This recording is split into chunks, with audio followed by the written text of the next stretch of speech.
In this example, we have an amplifier circuit that looks like this. It's a bit complicated. Maybe in the beginning it looks like scary circuit, very big circuit. However, by simplification, we can show that this circuit is very simple and we can deal with it like similar to what we did in the previous example. This circuit, it exists in slide number 12 in the PowerPoint posted on the blackboard. Okay? So basically, this is our input, this is our output. The input is going towards the gate, the output is taken from the drain. So again, this is a common source amplifier. It is given that Kn is 500 microampere per volt squared, V threshold is 1, lambda equals 0. Lambda equals 0 means that you ignore the channel length modulation. And here basically it asks you to start with the DC analysis, do the DC analysis. So I'm going to do the DC analysis for this problem because it's kind of different from all the DC problems that we have seen before. So let's do the DC analysis. In the DC, we assume or that we take all the capacitors as open circuits. So this branch will disappear, it's an open circuit. This branch will disappear, this branch will disappear. And the circuit will look like this. So I'm going basically to show you the method of solving the DC analysis and maybe with the final numbers. So this is how the circuit will look like. The capacitor here will be open circuit, the capacitor up will be open circuit, and this part will be open circuit. This is RG2 and this is RG1, 2 mega ohm and 2 mega ohm. And this is RG3, 1 mega ohm. Okay, this is RD 20 kilo ohm and this is 10 volt. So here we have a feedback connection between the gate and the drain. But this is a little bit different from the feedback connection that we have seen before in the previous examples. In the previous examples, we said that once you see this feedback connection, you guarantee that the drain and the gate, they have the same voltage, and then the transistor will be in saturation, right? But this is different. Why? Because here this connection doesn't stop at the gate. It doesn't stop at the gate like this. No, there is a continuation. And since there is a continuation, you expect that there will be a current that will go here. This current, let's call it I1, for example. And if a current goes here, there will be a voltage drop between the drain and the gate. And hence, this doesn't guarantee that the transistor will be in saturation. So here, you cannot say that the voltage of the drain equals the voltage of the gate. You cannot say that. Previously, you used to say, once you see this connection, you used to say that the voltage of the drain equals the voltage of the gate, and thence the transistor is in saturation for sure. But here we cannot do that because there is a current actually that will go in these resistors. This current I1 will be equal to what? It will be equal, basically, if we assume that the voltage here is called VD, this is VG, and this is VS. If the voltage here is VD, the current that will go here is the same as the current that will go here. Why? Because there is no current going to the gate. The current of the gate is 0. So the current that will go in the 1 mega and 2 mega ohm is the same as the current that will go here. And thence you can say that the current I1 equals VD or VDS actually. The current I1 equals VDS over 5 mega ohm. 1 plus 2 plus 2, it's 5 mega ohm. So you can say that the current I1 equals VDS over 5 mega ohm. We don't know VDS, but we have a relation now between the current here and VDS. Also, you can, using a voltage divider, you can calculate the voltage of this point, which is the voltage of the gate, right? Because the voltage of the gate equals the current I1 multiplied by 2 mega ohm. So the voltage of the gate, which is the same, by the way, as VGS because the source is connected to the ground. So the voltage of the gate equals to the voltage VGS. It will be the current I1 multiplied by 2 mega. So it will be 2 mega ohm multiplied by the current I1, which is VDS over 5 mega ohm.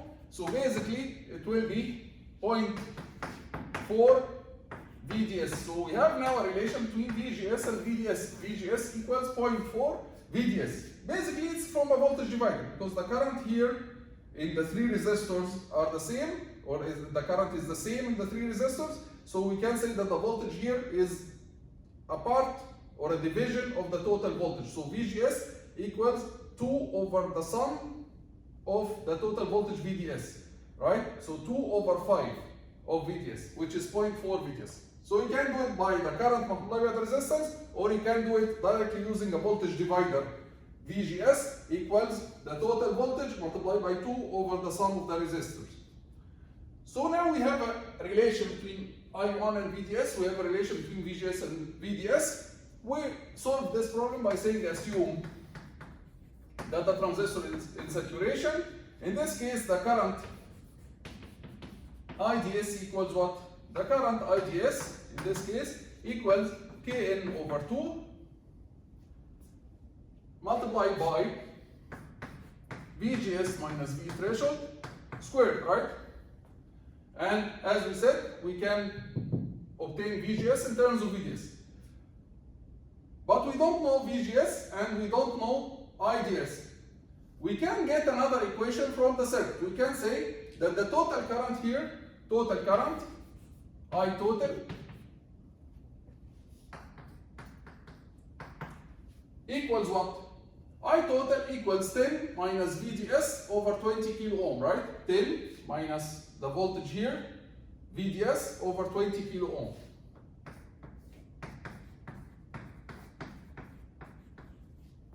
And this current total equals the current in this branch, I1, plus the current here, IDS, right? So the total current equals I1, which we already obtained a relation for, okay, plus IDS. So we can say now that 10 minus VDS equals 20 kilo ohm multiplied by I1. We can replace it in terms of VDS as VDS over 5 mega ohm plus IDS can be written as Kn over 2 VGS. VGS equals what? We need to replace the whole equation. We need to have the whole equation in terms of VDS. So VGS equals 0.4 VDS. So we can write the VGS as 0.4 VDS minus V threshold squared. And this is now I1 plus IDS. So now we have an equation. Quadratic equation VDS. If you solve this quadratic equation VDS, you will find that VDS will be 5 volt. And hence VGS will be 0.4 multiplied by 5 volt. It will be 2 volt. And then you check, you will find that VDS is greater than VGS minus V threshold. Then the assumption is correct. Once the assumption is correct, okay, you can also obtain IDS. IDS will be Kn over 2 VGS 500 microampere per volt squared over 2 multiplied by VGS, which is 2 volt minus 1 all squared, so it will be 250 microampere. So you obtain the operating point, IDS, VDS, and VGS. You can calculate the parameters. You can calculate now the parameters GM. Actually, the parameter GM, because the other parameter RO will be infinity, because lambda equals 0, right? So you can calculate GM using the equation that we already proved before. So you can obtain this parameter GM and start the AC analysis. So GM will be, so if you use this equation, square root 2 Kn IDS multiplied by 1 plus lambda VDS, and of course lambda is 0, so this bracket will be 1, okay, this term will be 0, and the whole bracket will be 1. Then you can calculate GM to be 5 multiplied by 10 to the power negative 4. Okay, 5 multiplied by 10 to the power negative 4, and this is a conductance, transconductance, so its units are Siemens. So we calculated GM, now we are ready to do the AC analysis. When we do the AC analysis, we are going to deactivate the DC source. So we are going to connect the DC source to be grounded, it's a voltage source. And then we are going to short circuit all the capacitors. So all the capacitors will be short circuit. So this capacitor is short, this capacitor will be short, which means that this point will be connected to ground. This capacitor will be also short. This point is now grounded, right? So you can bring RG2 down, because RG2 now is between this point and the ground, right? So you can plot it down like this. So this is RG2, 2 mega ohm. And now the circuit is a bit circle. We can now plot our AC model. Let's start again. When you plot the AC model, you have to be careful, because if you do any mistake in the AC model, all your answers will be wrong. So we have to be careful. Start from the beginning. Start from V input, Ri. So I'm going to plot it here. We have V input, Ri, and then we have two resistors, RG1 and RG2 in parallel, 2 mega parallel with 2 mega. I'm going to combine them in one resistor RG, 1 mega ohm, between this point and the ground. Then we go to the gate of the transistor. Again, I'm going to use the pi model here, because the pi model is usually easier to use if the source is connected directly to the ground. Okay? So if the source is connected directly to the ground, it's easier to use the pi model. So this is the gate. This is the connection, the dependent source between, the dependent current source between the drain and the source, GM VGS. And by the way, here, VGS is the same as VG. Why? Because the source is connected to the ground. And then the drain, look at the drain. The drain is connected by 3 resistors to the ground, by RG3 to the ground, by RD to the ground, by the load R3 to the ground. So the drain will be connected by RG3, RD, and finally R3 to the ground, and here this is our out. This is very similar to the previous circuit in the previous example, right? And we need to calculate our input from here and our output from here, in addition to the voltage gain. So basically this is very similar to what we solved in the previous circuit. When you calculate our input, let's start with our input. Of course, we ignored in our model, we ignored our O because lambda is 0, right? So when we calculate our input, we ignore everything before. So you ignore everything before this point. And when you ignore everything before, what you will see only the resistance RG, right? And then the rest of the circuit. So when you look from here, the R input will be only RG, similar to the previous example, right? And then if you want to calculate the gain, V output over V input, again from this part of the circuit you can get a relation between V output and VGS. From this part of the circuit you can get a relation between VGS and V input, because VGS is between this point and the ground. So you can say that the voltage gain, V output over V input, equals V output over VGS multiplied by VGS over V input. V output and VGS, the relation between them will be V output equals negative GM VGS, the current. V output equals negative GM VGS, the current, which is going this way. It will go through the 3 resistors to parallel to each other. So it will be negative. Why negative? Because it goes from the ground up. Multiplied by the 3 resistors, RG3, parallel with RD, parallel with R3. This is V output in terms of VGS. So you can say from here that V output over VGS will be negative GM multiplied by RG3, parallel with RD, parallel with R3. This is the first term, V output over VGS. VGS over V input is a sample voltage divider. VGS is the voltage here, V input is the voltage here. So basically, it's a very simple voltage divider. VGS over V input equals this resistor over the sum. So VGS over V input equals the resistor RG over Ri plus RG. Then you multiply these two terms together, you get the gain between the output and the input.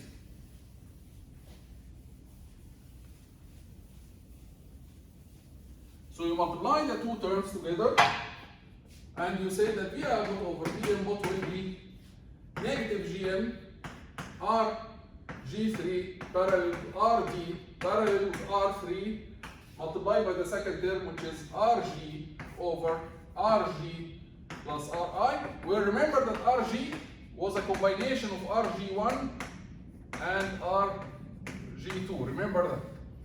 We obtained now the gain, and you can eventually substitute the numbers, but as I said many times, I don't care about the numbers as I care about the expression. You have to obtain the expression first, then at the last step, you substitute with numbers. Now if you want to calculate R output looking from this point, again, you ignore everything before this point. And then you deactivate the source.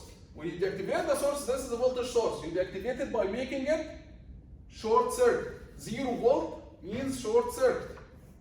When you deactivate the source, again, we have two parallel resistors connected together without anything between them. No source in this part of the circuit. Do you expect to have a current here? Of course not. The current in this part of the circuit will be 0, and thence the voltage will be 0. So VGS will be 0. Since VGS is 0, the dependent source here, the dependent source will be also 0. And when the dependent current source is 0, it means it works like an open circuit. So if the dependent source is open circuit now, when you look from this point, you will see only RD parallel with RG3. So R output, of course you have to explain this. When you solve this problem in a quiz or in an exam, okay, you have to go step by step. You have to show me that you are going to deactivate. You have to show me that VGS will be 0, and then you write that the dependent source will be 0, and then you make it open circuit, and then at the last step you say R output equals RG3 parallel with RD. Don't just write the expression without any proof, because in some cases the dependent source will not be 0. In some cases, some examples that we'll see later, the dependent current source will not be 0, and the solution will be more involved, more complicated than that, right? So you have to go step by step, you have to go slowly, even for yourself, and then for me, you have to show me that you did your effort, you did your work, okay, how you got the expression. So you have to show me the steps, don't just write the final expression. This is a reminder for you, and that's it for this example. Of course, we are not solving with numbers here. Again, once you obtain the expression, at the last step, you can just substitute with numbers to obtain the gains and the input or output. Notice that in this example and the previous example, common source amplifiers, always the gain was negative. The gain will be always negative. So in the common source amplifier, like a very famous property is that the gain is negative. Gain is negative means what? Means that when the input increases, the output decreases. It doesn't mean low gain or something. Negative here means that they are moving opposite to each other. When the input increases, if this is the input, the output will be moving with an opposite phase. The output will be decreasing. When the input decreases, the output increases. This is the meaning of a negative sign in the gain, okay? So the negative sign, don't think about it as low or gain or something. No, negative sign means phase shift of 180 degrees, which means that the output and the input, they are moving opposite to each other. They are flipped, they are reversed. Okay? We'll stop here and see you in the next example, inshallah.